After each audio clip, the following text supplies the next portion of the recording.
up, Jay? What's up? Episode 10. Dibble digits. I'm just gonna call it that from now on. That was a callback. Callback to last episode. That's amazing. I love us weirdos. So weird. Okay, episode 10. How does it feel Mhm. to get to episode 10, my friend? Um, this is fun. I've been wanting to start a podcast for a really long time, Mhm. and then when the opportunity presented itself for us to just start, it feels really fulfilling. I Yeah, look forward to it every single week. yeah. Um, Liz and I coach each other all the time, and we were like, we just need to start recording this. So it's not only for the benefit of people watching, but it's also for my benefit too. I just go back and listen to the conversations, and I'm like, oh, that was really intense. And Yeah. if emotion still comes up, I'm like, ooh, that's hmm Yeah, dude. yeah. It's great. Yeah, it hits many different aspects, doesn't it? It's like it's super enjoyable to have a Yes, conversation with you. yeah, And then we get to share it with people. yeah. And as Leos, we love like being leaders and expressing ourselves. So it hits like a few different like values of ours.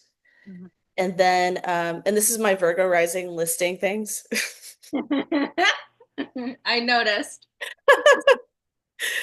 But yeah, I agree. It's been so much fun. I've thoroughly enjoyed myself doing this with you.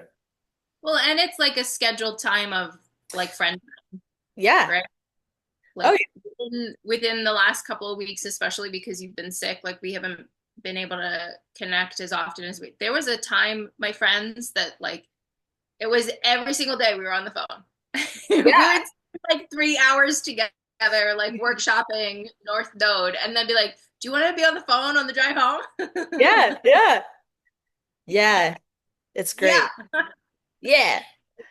it's great to have people in my life who uh, like I enjoy their company and they enjoy my company too.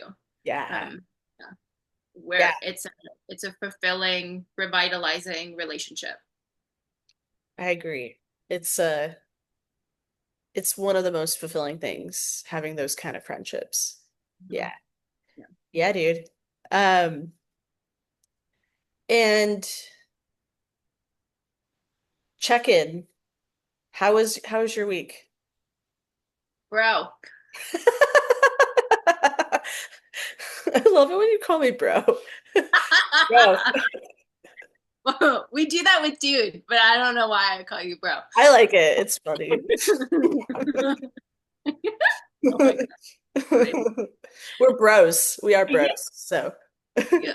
I like I've got my pink sunglasses on again. Like I am on the struggle bus. I was hit with a glorious headache on Friday, and it just continued to escalate and was like a full blown migraine. And because of the brain injury, my migraines can really shift.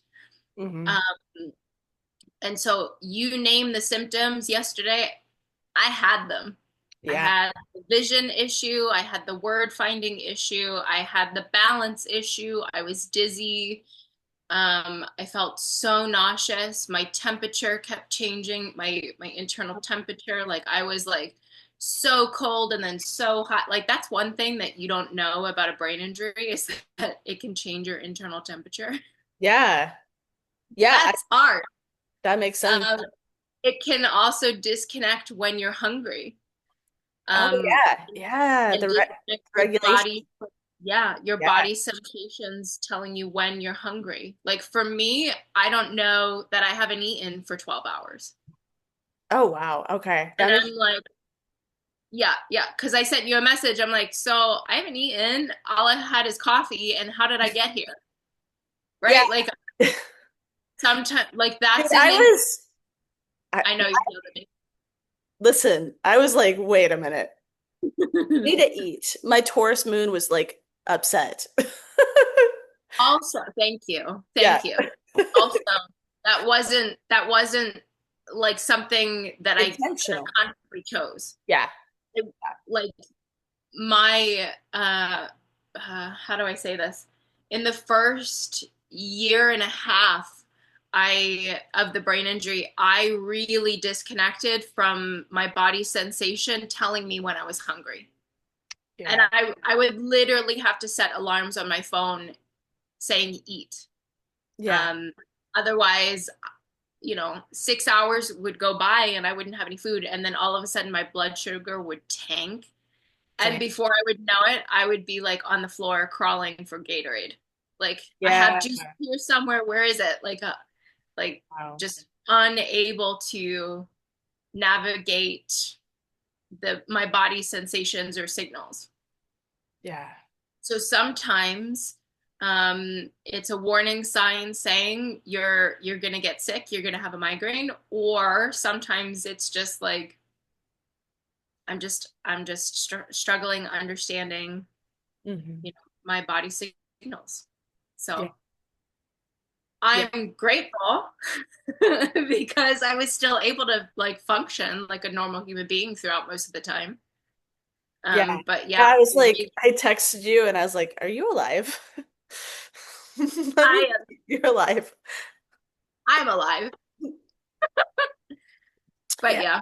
yeah, Yeah, that, I mean, that just makes me think about uh how amazing our bodies are and how like I don't have to worry about that and how I take that for granted until yeah, I hear your experience of like, you have to be like you have to set alarms for those kind of things. And yeah, I have a lot of compassion for you and it really puts in perspective, the things that we don't have to think about being grateful for that in many different ways.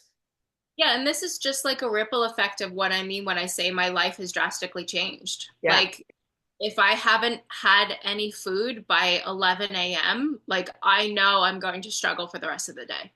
Like I have certain times, like I'm grateful that I'm no longer in a space where I have to set an alarm on my phone, but I do have certain time indicators of you need a snack.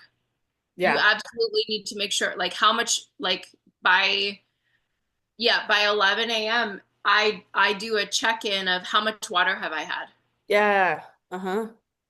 How much because my brain is just so sensitive, my body is so sensitive now that if I haven't had like at least a full liter of water by 11 a.m., like I am in trouble.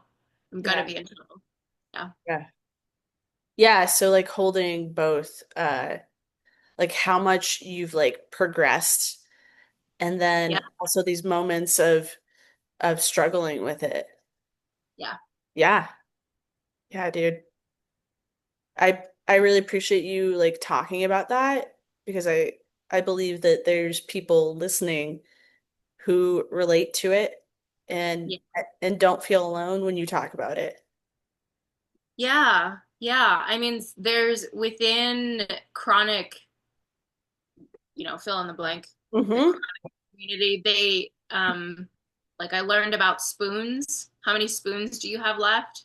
Um, or how's your battery bar? Like Mm-hmm. uh, for me, I absolutely have to weigh in. Uh, like it used to be like, how would my battery bar be throughout the day? Yeah. And now I'm grateful that I measure. I can measure like for the week. How is my battery bar going to be for the week? Will I have like I stopped physical therapy for maybe a month and a half, 2 months, Mm-hmm. just because I needed a break. And now I'm starting to bring it back in. And so next week I'm meeting him on Thursday, and I'm like, am I going to have that battery bar? Is that going to be strong enough to do that on a Thursday? Yeah. Will I have enough to get through a day of work on Friday? Right. Or should I push it to Saturday? Should I meet him on Saturday? Or should I bump it up to Tuesday when my battery bar is more full? So these are just like little indicators that like I sometimes it causes decision fatigue. And Yeah. I'm like, bro, I just want to fucking live my life. Yeah. I want this done, but at the same time, this is okay, this is just where I'm at in this. I don't know how long I will be in this space, but I remember like just moving and increasing, my ability for like an inch. And I was like, oh my God, this is fucking painful. If Yeah. if if a month is gonna be like an inch of improvement, like fuck, this Yeah. is intense. But also like some people hit their heads and never wake up. True. Some people hit their heads and are drastically changed, Forever. like unable to recover. Yeah. And I'm so proud of my body because she is on this journey with me, right? Like I will go to a new physician only after like intuitively feeling into it, like doing some research and Hmm. bringing this body to a brand new physician can be really scary because I've had doctors be like, this is just in your head. You're Yeah. doing this for attention. And I'm like, I mean, like I know it's in my head. Yeah, Yeah, it's in like my it head. is your head.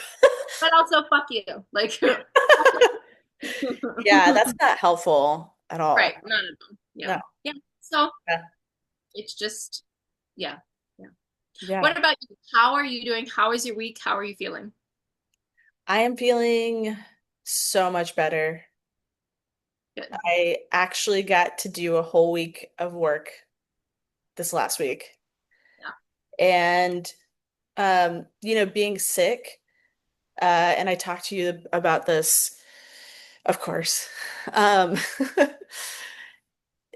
it really showed me like what my body, like speaking of body, what my body needs and how my wiring really needs to be honored. And so this Yeah. last week, I did a bunch of individual sessions with people walking. And dude, it was so much better. I had moments of like, oh, I'm really present and I'm not like understimulated or overstimulated. Walking is like magic for me in a session. And at the end of the week, I was so much more energized. Like usually I've been like exhausted, Yeah. but this last week it showed me like, hey, I really need to keep walking with clients and we did some therapeutic theater stuff of externalizing parts and me being a part and them being a part and processing conversations with those parts. And then for virtual sessions, I ordered a standing desk and a walking pad so that I can walk while I'm doing virtual sessions. I Yeah. love that. I love that Yeah. you're doing this because you recognize like, all right, so you held yourself accountable in the sense of what are my biggest complaints about regarding my job? Like Yep. I can't do a drastic change just yet, Right. but like, what are the changes? What are the small changes that I can do to uh shift the stagnancy that I'm feeling?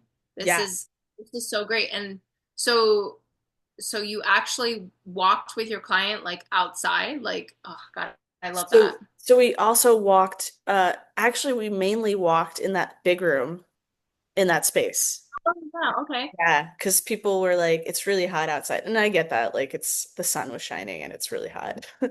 It was hot in that big room, but I guess a little bit cooler. I didn't care. I was just like, I get to move. This is awesome. You know? Yeah. Yeah. Yeah. And movement like brings the guard down, right? Like it Does. And as we know, like you're going to reach deeper rooted feelings, Hmm. uh, integrating the movement into your client sessions. This is so great. And I'm sure that your clients loved it too. They did. I asked them at the end of the sessions, they said that it was great. And you're right, like it's inherently bilateral stimulation. Yeah, So your brain is processing while you walk. right. And then you actually get to feel your body versus when you're sitting, it's kind of easy to not feel your body, Yeah, you know? yeah, So, yeah, I think it's huge. And also, we don't move enough as a society in general. right. So walking can make a huge impact on your joints. Like we're sitting too much. Our hips and pelvic floor are not happy. Yeah. Motion is the body's lotion.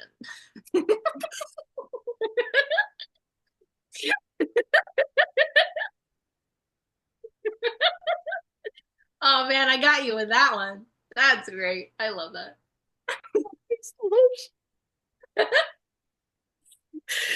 That's so good. You and your sayings are so good.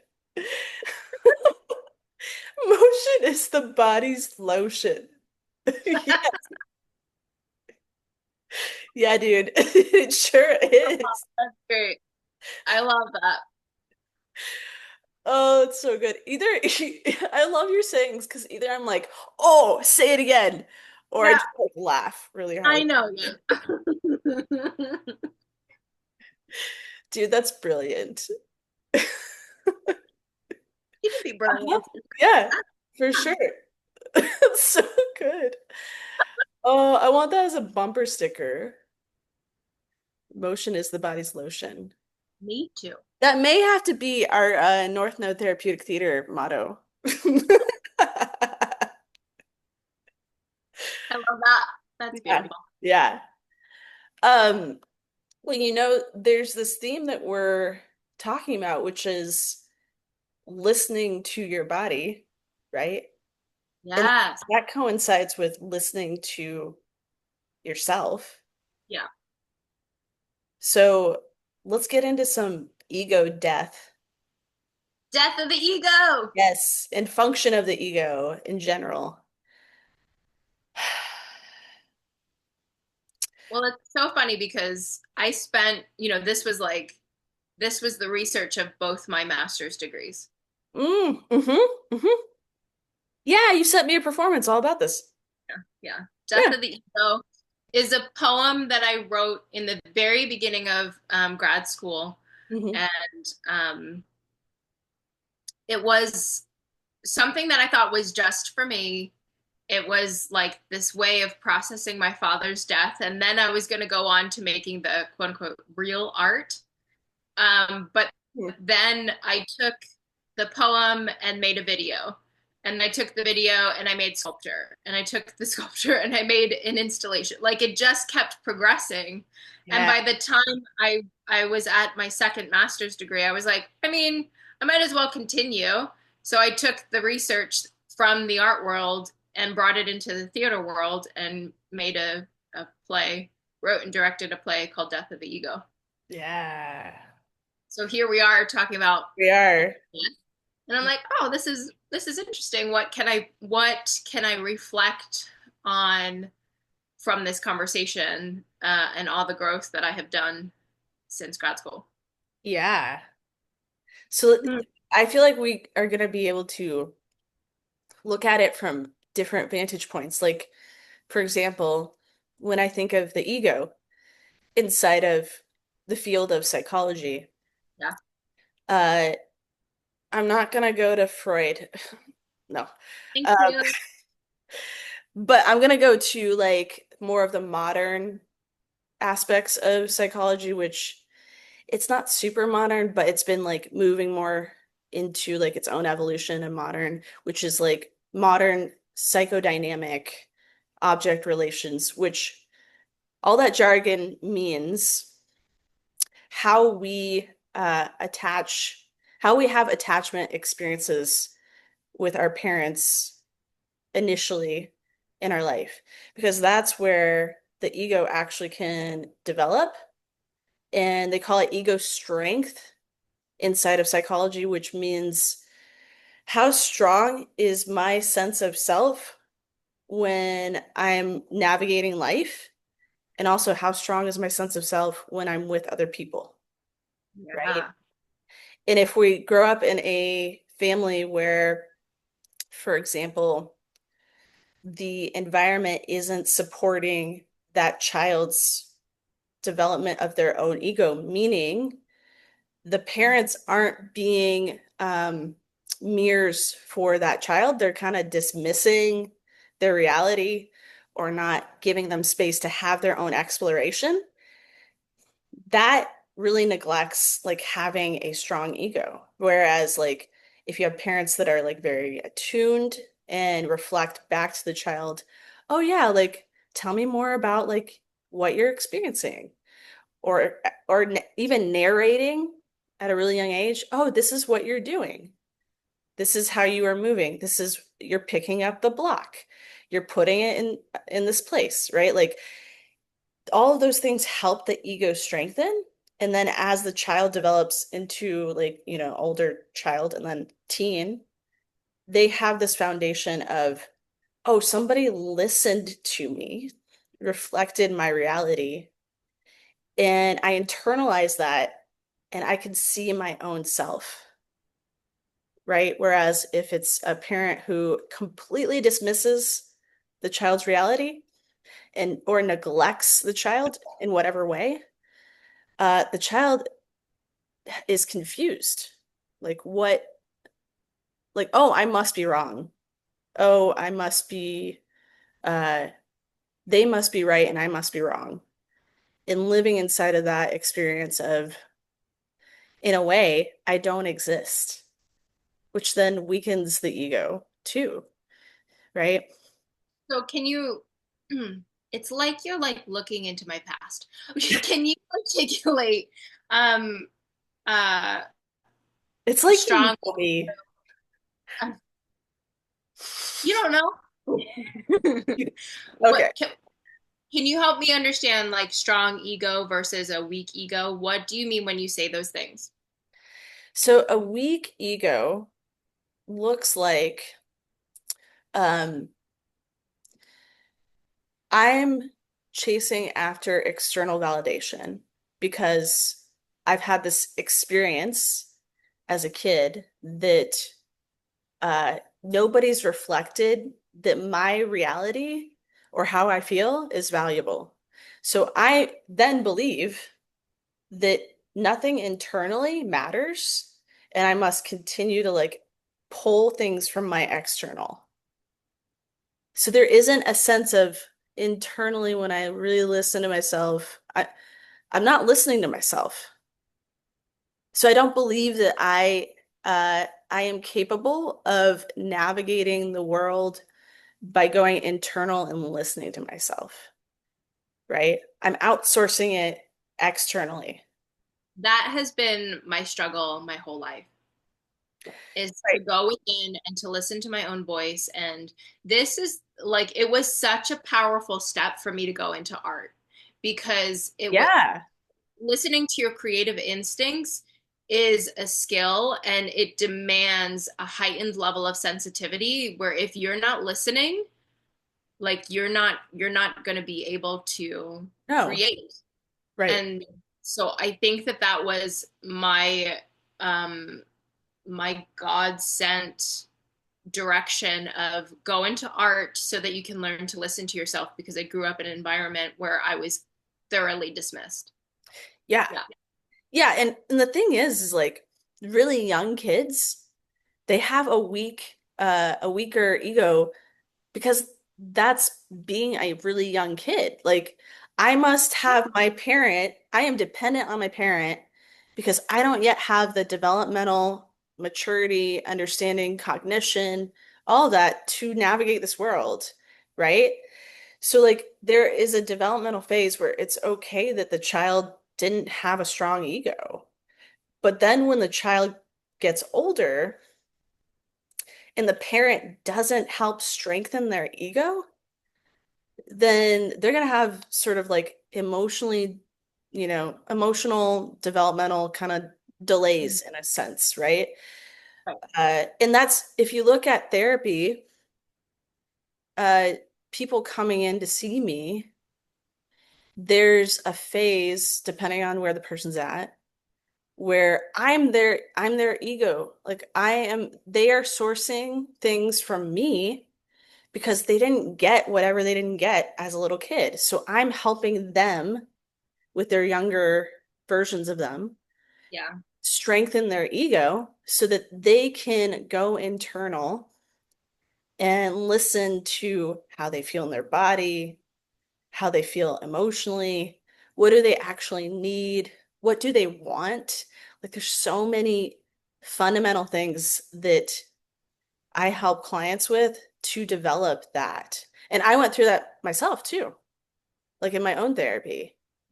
So yeah, like a strong ego or ego strength, if you want to call it that, is when you are able to really drop into your own internal experience and the nuance inside of that and be with yourself, right?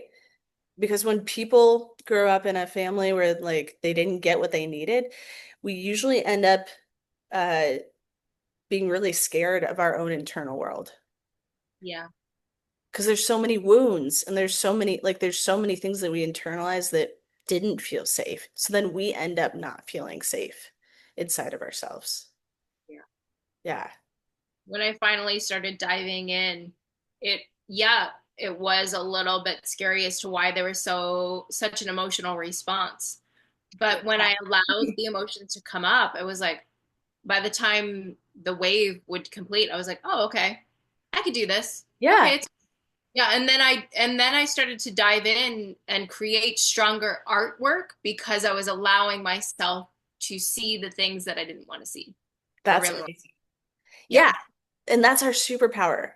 Going into those spaces inside of ourselves that we were so scared to go to see because our whatever happened in our formative years, we didn't have that scaffolding with an adult who was like, "Hey, I'm going to help you develop this capacity to be with tough feelings, Right. and it's going to be okay, and you Yeah. can handle it, and I'm going to help you handle it." Yeah. Right? Um, so yeah, that's really wonderful that, your art helped you build up that capacity to be with parts of you that were scary to be with initially. Oh yeah. Yeah. And it Yeah. made for some really like really strong, and also like it ruffled feathers. Like people were Yeah. like, why are you even talking about this? You're not like, what are you doing? Why are you? But I always knew, I'm like, well, there's something within you that feels unresolved. Yeah. And so art is doing, like, I'm doing my job as an artist if I'm provoking you emotionally, because Totally. friends, art is meant to provoke you emotionally. Yeah. It is. It's, It is. right? Like, did you ever hear a song and you're like, fuck yeah, right? Like, hyped up. This is my fucking jam, right? Like, that's a provoke. You're being Yeah. provoked. Yep. Being poked. Exactly. Yeah. Same thing with like watching a movie and you cry. Mhm. Oh my God. It's on my heart. Yes.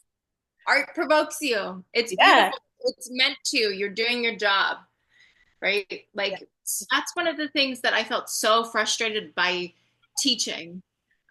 Is that some of the departments that I was working for wanted a cookie cutter version Mhm. of only skill. And I understand the heightened level of need Mhm. for skill within a visual communication. I thoroughly get it. But when you leave the emotion out of the art, what are we doing? Yeah. What are we Yeah. what are we doing? Yeah. What's the point? Right. Yeah. And the pieces that elevated, like drastically surpassed other students, were the students who were like really beginning to look within and ask questions. This is why art programs are cut, because we ask questions. We look within, we find strength, we figure out what's working, what's not working, Mhm. and then we're like, wait a minute. Yeah. Yeah, you challenge the typical way that we are conditioned. Exactly. Yeah. We are constantly conditioned to look outside of ourselves, and everything is outside of ourselves, which Right. mm-mm, no. No, it's not. Right. Yeah. So like whenever I find myself like asking, what do you think I should do? What should I do? What it's like, why am I asking that?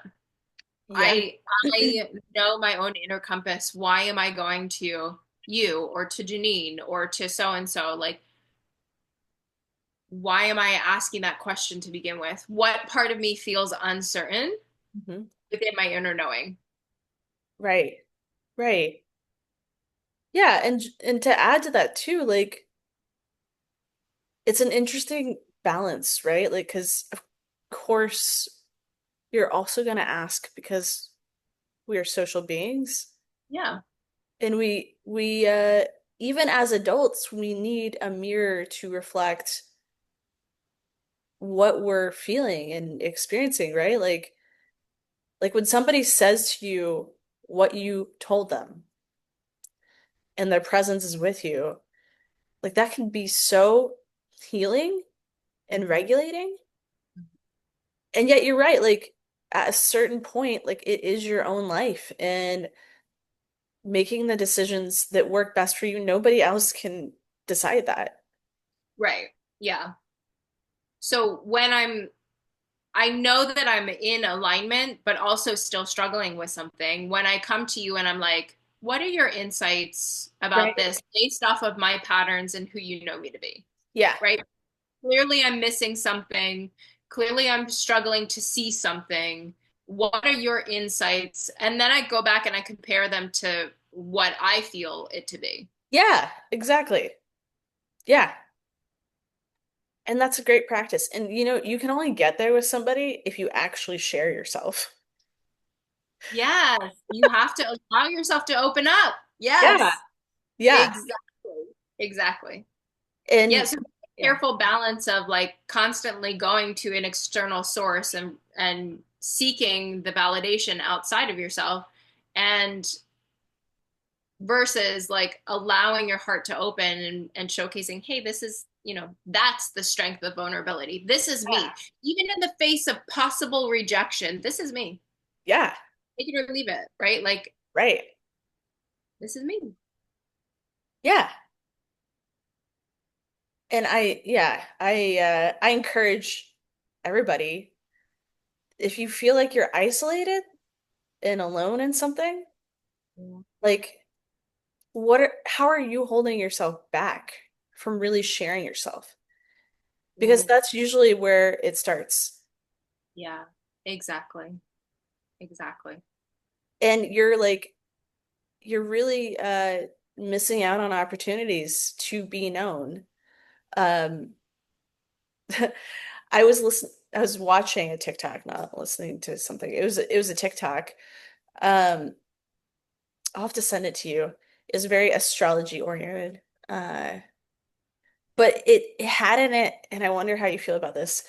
It it went to Leo's, and the woman said, "Yeah, there's many times that you will tend to choose to be liked over choose to being known." Oh man. That just hit. Fuck. It hit me so hard. I was like, "Oh shit." Oh man. One, that speaks Ah, to the people pleaser pattern. yes. To choose to be liked over the choice of being known. You know, I will like rein myself in and stand, like vibrationally stand in, it doesn't fucking matter if people don't get the artwork that I've done, or if they don't understand how, why and how I've changed careers so many times, uh, and go full throttle with it, right? Like Yeah. it doesn't matter. I know that my inner compass is teaching me something, that I'm learning something, that I'm here to learn. And to truly allow myself to be seen and known is by far the scariest, but Yeah. also most fulfilling step that I have allowed myself to Mm-hmm. do. Mm-hmm. Oh, that fucking just hit home. And that's the Yeah. video that you just sent me too. And I was watching it before this call started. I didn't get to the Leo part Oh, yet. I did That's send you that video. Okay. Okay, Yeah, good. yeah. I Uh, didn't I didn't I didn't quite make it to the Leo oh, section. when she said that, I was like, fuck. Yeah, but also with messages like that, like to take into account your moon and your rising. And I Yeah. listened to the Taurus one and I was like, ooh, where do I do that? Yeah. Yeah, yeah, for real. Like you're waiting for the moment to begin, but you've actually already begun, but you're not quite sure. You're But you think you're always waiting. right. And I'm like, fuck, man, where do I do that? I know. I saw that too, and I was just like, yeah, been there, done that for sure. Yeah. Oh, great. So this is I love that you brought this up because my response is like a huge indicator for truth, right?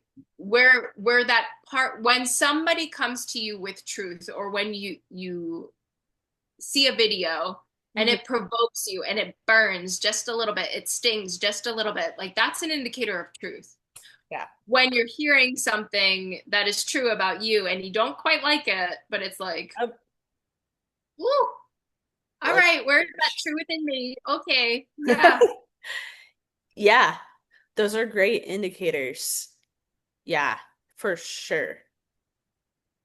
And then it's the process of like if you have a reaction of being resistant and like there's protective parts that come up, ooh, like watch out because you may get distracted by those protective parts and not actually like drop into how is this true for me? Yeah. Yeah. Yeah. Yeah. Yeah, so working with those protective parts is super important. Like, whew. And that's what I've come to understand, that that's also part of the ego, that the Yeah. ego is protecting you. Like, especially within the spiritual community, people are like, I want to kill off the ego. I want to get rid of the ego. Like, but Yeah. I'm like, but the ego is actually doing its job. It's protecting you. Now, where you can tame the ego is say, like, okay, this isn't helpful. I need to get out of this pattern. So I need to Right. outgrow this protective mechanism, Right. right? Yeah. Like there's a healthy balance of taming the ego versus allowing the ego to like kick in overdrive and like get you out of a scenario Hmm. that you know for sure, like, right? Like that's your intuition and your ego playing. Yeah. It's part of this is not helpful. You need to get the fuck out of here. Right? Like Yeah. that's a helpful aspect of the ego, I think, that we don't that doesn't get talked about enough. I agree. And uh there's been several sessions and then even in my own personal experience this last week of um some of what you're talking about, like what do you need to lose in order to love yourself more? Because, right, like if I would have forced myself to continue to just sit in sessions, oh, I would have been so irritated. Parts of me would have been yelling at me, and then that could have turned into resentment towards my work and really like a lot of tension in my body and just like not having any capacity for like my personal relationships, but just like Yeah. shutting down, right? Like, so these signals are so important to listen to. these signals inside of like a relationship, when you notice there's a theme of protected parts of you coming up and being irritated about something, you need to listen to that. Because if you don't, one, you're going to be miserable. Two, you're going to project stuff onto like people around you in a really like hurtful way and believe that it's them that are doing this to you. Victim mentality, which doesn't get us anywhere. So it's like these parts that get loud in you, like you you can like continue to ignore them, but trust that they are going to get louder. It's gonna scream at you, and then it's gonna hit you with a 2x4 of Yep. why don't you fucking listen? Yes, thank you, conscience. Thank you.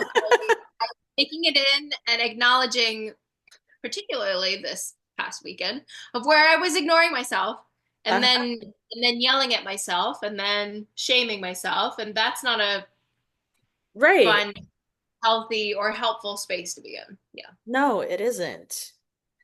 It really isn't. And so like what do you need to lose? There's this book. It's called Necessary Losses. And I Yeah. can't remember the author, but it's a really beautiful book that talks about the necessity to lose things in your life, lose things inside of yourself, so that you can grow into a more expanded like having more expanded capacity for love, for people in your life, all those kind of things, right? And for me, like I had to lose the comfort of what I had been doing for years, which was sitting and talking. I had to lose that more in order to expand more into me in ways Mm. that like I was like, I don't know how I'm gonna do this, but I'm gonna like walk around with clients, see what happens, right? Like be open to the unexpected. And several clients this week have been going through their own ego deaths, and there's things in their lives inside of themselves too that don't work anymore. So you can either continue to like resist and fight against it and try to go back to the old patterns, or you can open yourself up to something that's actually way more supportive for you and going to help you expand into more love inside of yourself, more more whatever, right? Like you don't know. We don't know.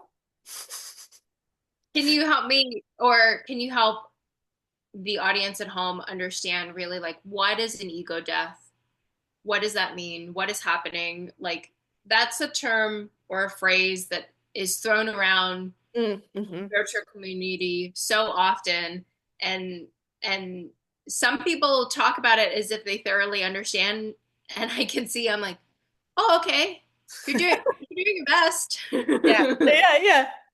Yeah, but can you help expand the possibility of um, what is an ego death and what is it that you understand it to be? Yeah. So from my own personal experience,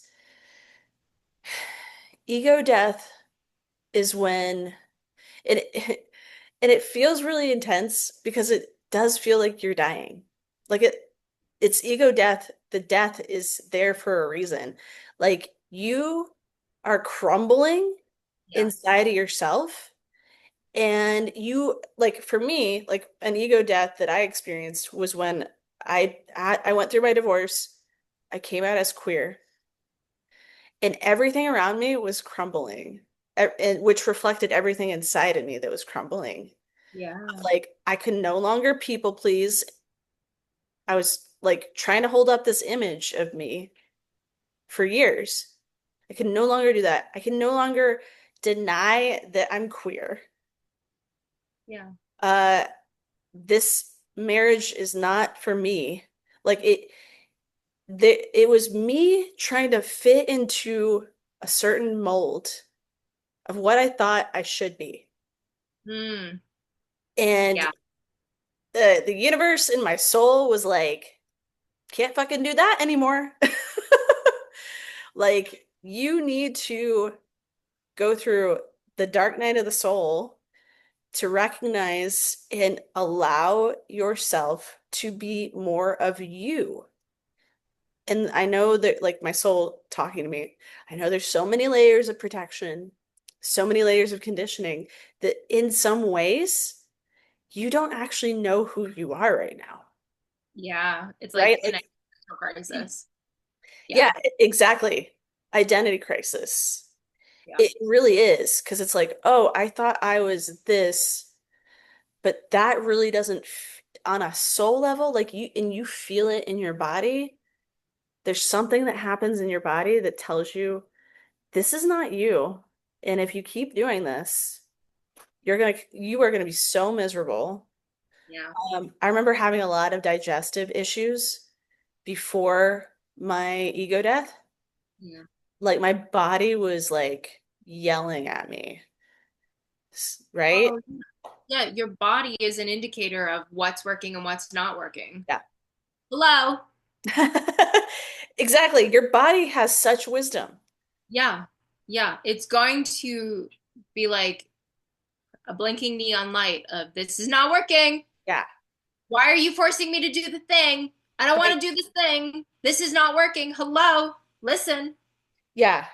Yeah, and ego death is when you are clawing to pull your conditioning back in, meaning like what it looked like for me was trying to look outside of me for anything, any kind of validation or any kind of direction and not getting it because it wasn't working for me anymore. I couldn't do it anymore. I mean, I could force myself to do it, right? But I decided, ooh, all of this is coming up, and it is such a strong core, like soul feeling that like I cannot look away, you know? So Yes. that's what ego death feels like for me and how I would define it. How about you? How would you add to that? I mean, I so thoroughly agree with all that. Like, when it came time to stop teaching, Hmm. I had pursued the professor life basically my since I was like 13. I was like, "Oh, you can be an artist and like make it a living? Like what? Like, oh, that would be a solid career." And so Yeah. I made a decision and put everything, my entire being, time, money, energy, you name it, like the amount of sacrifice that I devoted Hmm. to being an art professor is it's it's a it's incredible. Yeah. um and I remember, this was, I taught for 3 more semesters after the car accident, uh, with a brain injury. Like what? I was walking into the building and I remember having this glimpse of sensation and feeling of I feel the same way that I did when I was married. Mm. Like Yeah. I'm giving, giving, giving and hardly getting any return. Like okay, this is fucked up. Like the college scenario is fucked up. Like you have to be an adjunct professor. You're doing a job and you've got a plethora more than the full-time instructors, you know of students. Like I had 150 students my last semester that I was teaching, and they were teaching upper level classes, maybe had 12 in one class. Hmm. They're getting paid full-time salary, they've got benefits, health insurance, you name it, solid. They're good. Yeah. They're looking good. I think I was teaching 6 classes and had 100 at 2 institutions and had 150 students. Wow. And every time I got paid, I was like having a panic attack of how am I going to do this? Yeah. How the fuck am I going to get through to the next paycheck? I have no fucking idea. Okay, cool. Like I just remember walking into the building and having the same exact, like I just had this realization of I feel the same way that I did when I was married. Yeah. Am I really okay with this? Yeah. And then I said, that's it. This is my last semester. I'm done. I'm done. I can't do it anymore. Yeah. And I left. I had a conversation with the chair and with the dean, and I said, I gotta move in December. I can't do it anymore. Yeah. And I'm so grateful that I did. Yeah. And these were the people that called me unicorn. Like these are the people who were so impressed that I had 2 degrees in the arts, and that they were like, "Oh no, she's going to make it," but yet wouldn't fight for a higher pay for me. And I was like, Yeah. okay, no, thank you. I think I'm done. Yeah, there's only so much that a person can do for the sacrifice and the devotion of their dreams, Yep. and I think really the nail in the head was just like I applied for the job that I was already doing. Okay. I applied for the job that I was already doing. It just would have taken me from adjunct into associate, Okay. um, or assistant professor. That's you're an Yeah. assistant professor and then you become associate. And I wasn't even invited to have an interview. Wow. And I was like, okay, Hmm. thank you. This lets me know. Mhm. This lets me know. Yeah. Uh, and I just, yeah, it became so blatantly loud that if I were to stay on the path of becoming a professor, it I would have pigeonholed myself into something that wouldn't have allowed me to continue death of the ego. Yep. I am meant to Phoenix transition Yeah. consistently throughout this lifetime. How do I know that? Because I've done it over and over. And it still Yeah. astounds me of like, wow, like, wait, Yeah. I have to do this again? Like Yeah. sometimes I'm like, fuck, bro. I'm Yeah. done. Really? Again? Okay. I'll do No, it. signed up for the fast track in this lifetime. I know that I confuse and perplex people. It looks like I'm unable to hold something down, but actually what I'm gaining from like the consistency of starting over and going full throttle and whatever I'm doing has made me such a well-rounded individual that I wouldn't change it for the world. Yeah. That's I beautiful. would not change it. That's beautiful. And like I want to like validate that and support that by saying uh these things that you and I experienced that led us to the ego death, they were important things that we needed to choose, right? Absolutely. And Absolutely. because we can get caught up in being like, oh, why did I choose that? That was a bad choice. I should have done this, like shitting all over yourself. And it's just like, no, like that was part of the process of your evolution. And that's Yeah. okay. What did you what did you learn from this experience is something that I consistently bring up, Hmm. right? Like I remember talking to um a young healer, and she was, on the couch and crying, and she's like, but I listened to our mentor, and one of the reasons that I override my own intuition is because our mentor said da da da da. And my initial response was, okay, what did you learn from that? Yeah. Right? Like you looked outside of your own intuition and you listened to somebody over you. Just because they have quote unquote more experience does not mean that they know your inner compass. Right. Right. Sometimes psychics and intuitives have a block or blinders on because you are meant to have the tough lesson. Hmm. And sometimes their blinders are also an indication of their own ego. Yeah. Right. They're humans too. Absolutely. Yeah. So, what did you learn from the experience? You have to tune in and listen to your own intuition, your own inner compass. Yeah. Is it hard? Yes. Because Yes. almost always you will be surrounded by people who are like, what the fuck are you doing? You Right. have to learn how to tune them out. You Hmm. have to learn how to continue with, okay, I'm being led this way. I have to go Right. this way. Right. Yeah, that is a process in of itself to like listen to yourself.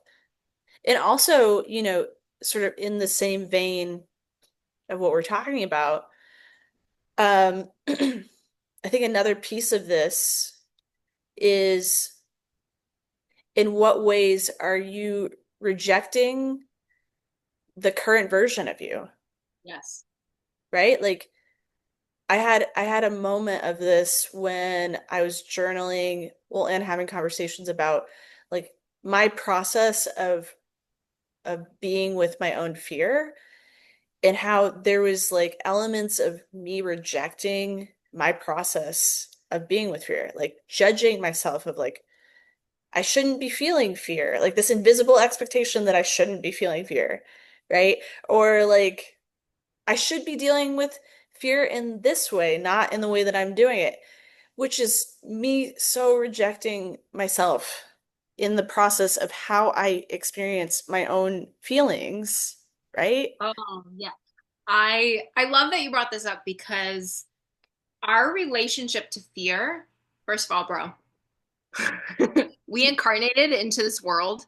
We are meant to be feeling the feelings, Yeah. even the uncomfortable ones, right? Like Yeah. fear is beautiful because one, it showcases where you potentially like care a lot. Yeah. And um it's it's not about creating a life where you will never feel fear because you will Yep. throughout it. It's about taking fear by the hand and saying, "Yeah, I see you. Let's go. Yeah. Let's go rock this shit." Yeah. Right? Like that's the kind of relationship that I have with fear. I cannot tell you how many times I've either had scary conversations or I've done scary things or like went to another country and I didn't even know like the field that I was really Yeah. going to. Right? Like I'm like, all right, I see you, I Yeah. feel you, and we're gonna go do this anyway. Right. Yes. And I love that, and that's such a helpful like process. And even um like something that I've learned to do and do more and more is like slowing down, letting myself Yeah. feel the fear, and then, doing my best to not judge it, doing my best to like sit in it and gather like what is the direction that I need to go with whatever the fear is associated with. Yeah. And like our ego wants to like future trip too, like Yeah. forecast what's happening in the future. Let's anticipate things, which we know how that goes. It's not helpful, and a good indicator that you're future tripping is one, obviously, that you're thinking so much about the future.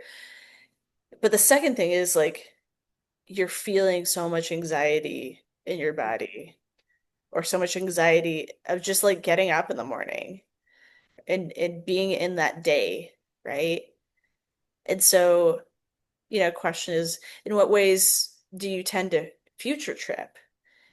And I went through that this last week, and luckily I have like wonderful friends like you and a spiritual mentor who confronts me. It was so funny, dude. She in session, she was like, "Oh, you're like you're making." I don't remember exact words, but it was very direct and I appreciated it. And it was like, "Oh, you're like putting so much pressure on yourself about the future." And I was like, "Oh shit." And then there was Yeah. like fractals of that in various areas of my life. And I was like, fuck, yeah, that's what I'm doing.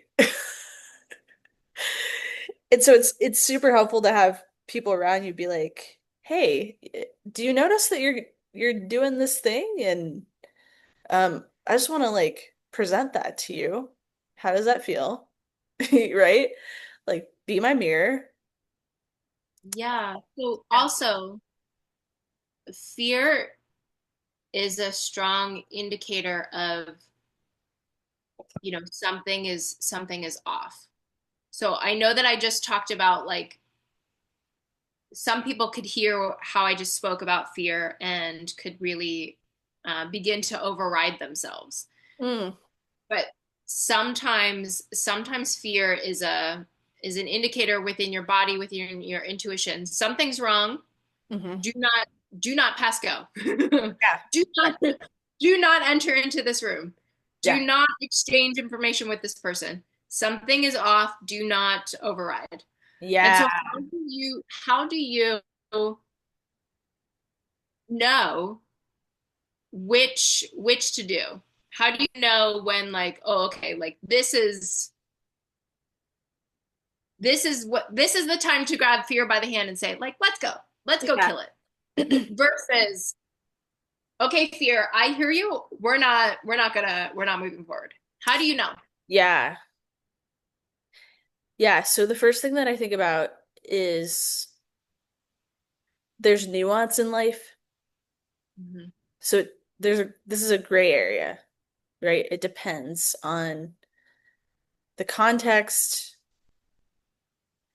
blah blah blah. Like we can go into the generalizing about it, but if we want to get more specific, uh what has helped me and how I've helped others navigate this is like really sitting with the situation and like connecting with what do I value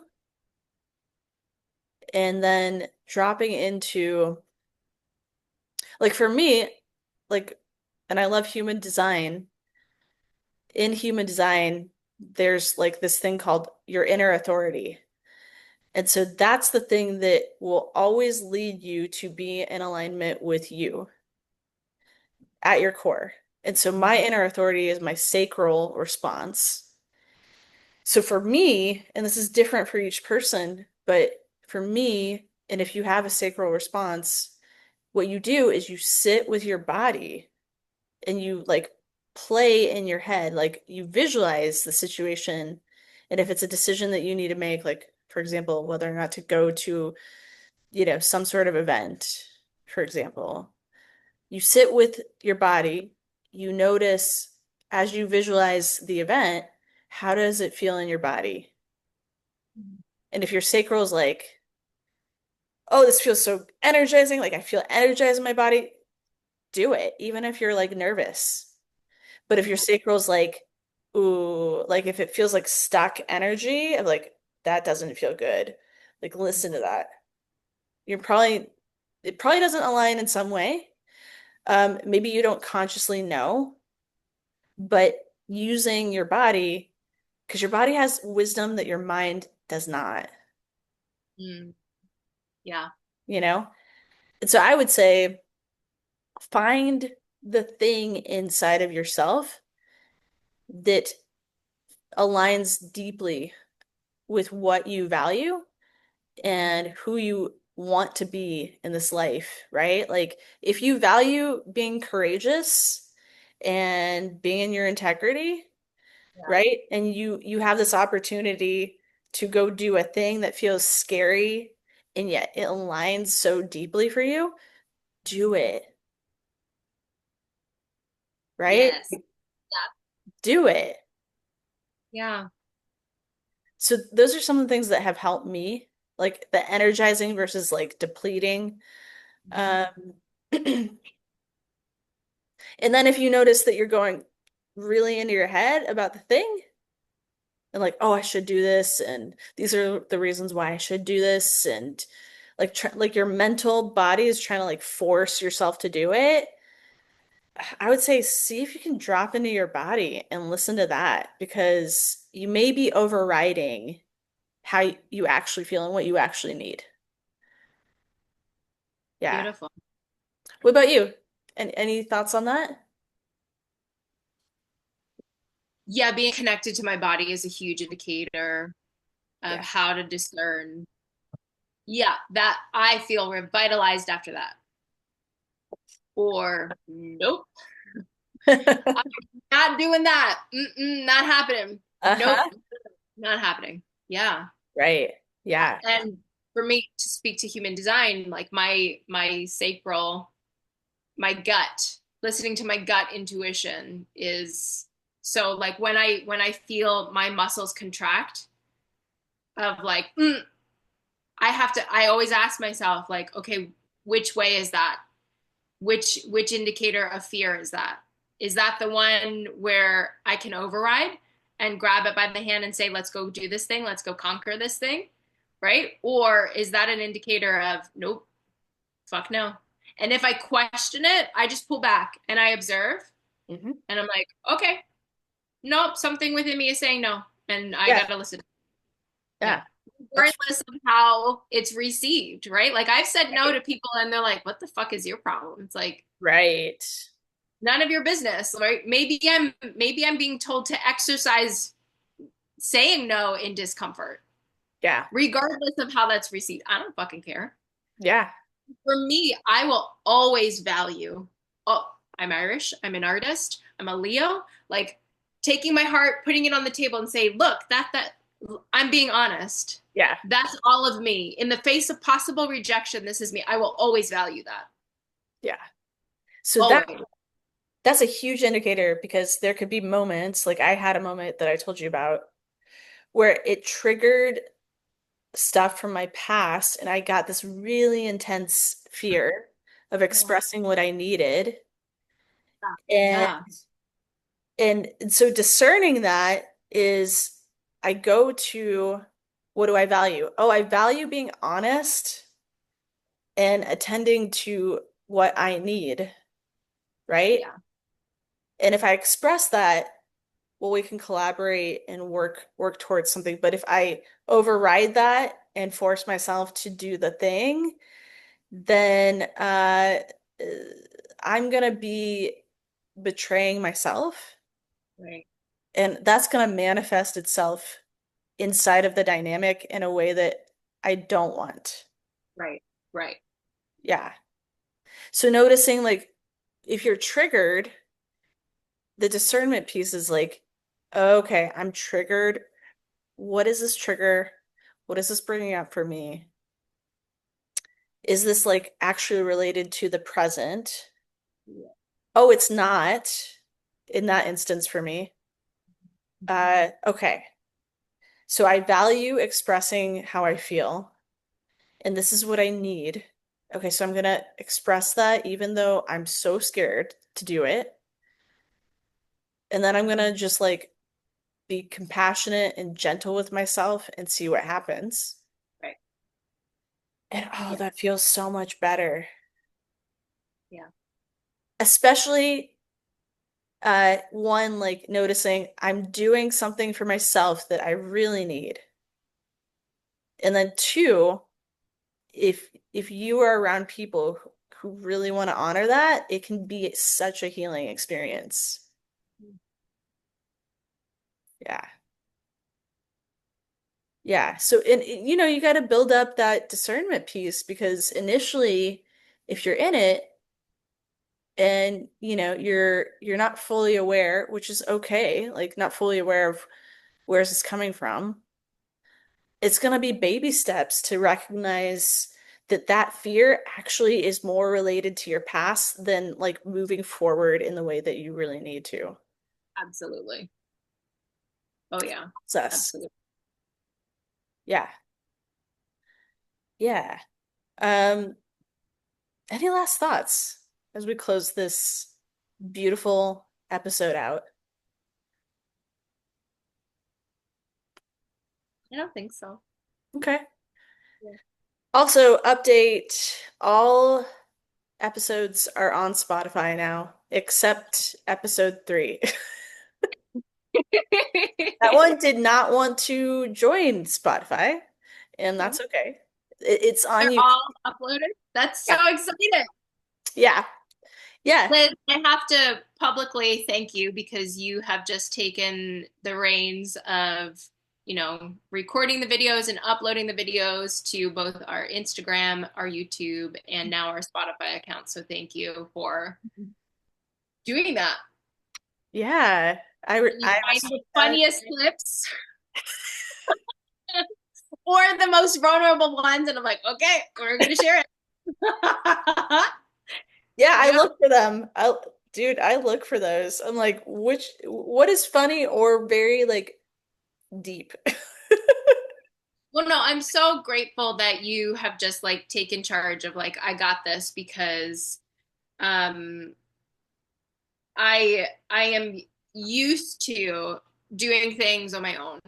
I'm used to saying I got it, let me just do it, right? Yeah. Like I come from the past of me just doing it solo, and I'm so well versed in video editing and Hmm. the technology side of things that at first I had to do a check-in of, well, Liz is taking over. How am I feel about this? Right? Hmm. Like not taking over, but like you just took the reins in Yeah. this section of North Node. And I had to be like, Lindsay, you have a business partner. She is your partner. She Yeah. is assisting you in doing these things. You don't have to do it all on your own. It's really okay. Yeah. It's really, and It there are other things that I've taken the reins in. And so is. I'm like, okay, we're working together. So thank you for You're doing so this. welcome. Yeah, Oh, I thanks, dude. appreciate it. Yeah. Yeah, I received that. That means a lot.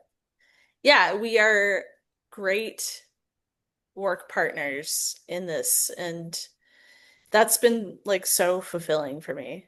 So I Yeah. appreciate you too. Yeah. Yeah. Yeah. Cool. Good stuff. Good place to, nice note to leave on. All right, y'all. Again, if you want us to talk about anything specific, please provide us with any feedback. We would love to dive into anything and everything. So yeah, thank y'all for your support, and we will be back next week with episode 11. Nice. Bye-bye.